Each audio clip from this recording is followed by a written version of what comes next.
现代人愈来愈慢生囝，国家卫生研究院一个上新的研究就指出讲，爸爸生育的年纪悬会影响到囡仔精神的健康。生育的年纪愈悬囡仔得到精神疾病的风险会增加，发病的年纪嘛会较早。咱做伙来了解。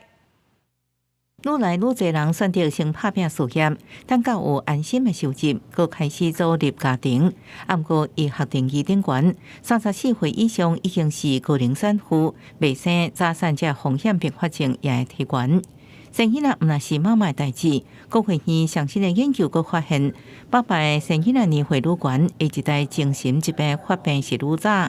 父亲的生育年龄每延后1岁的话，那这个小朋友身上就会多带有1.5个新生突变数。如果小朋友身上带有的新生突变数如果越高的话，那他的发病年龄就会比较早。这是全球第一摆用全基因定数家族资料量化分析，证实爸爸较慢生囡仔年岁，可能影响一代精神健康。爸爸生囡仔年岁每延后1岁，囡仔身躯平均加早有1.5个新生突变。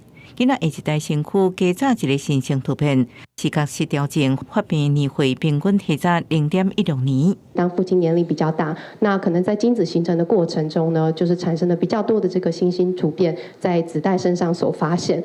那除了这种单点突变，其实思觉失调本身这个疾病，在很多大型的罕见病异的研究，也是利用这种全晶体地序。国卫院指出，爸爸较慢生囝年岁，甲一代较早的视觉失调症发病年岁相关性，差不多有30%是新生突变来解释。另外70%大部分是社会环境甲家庭干扰因素来影响。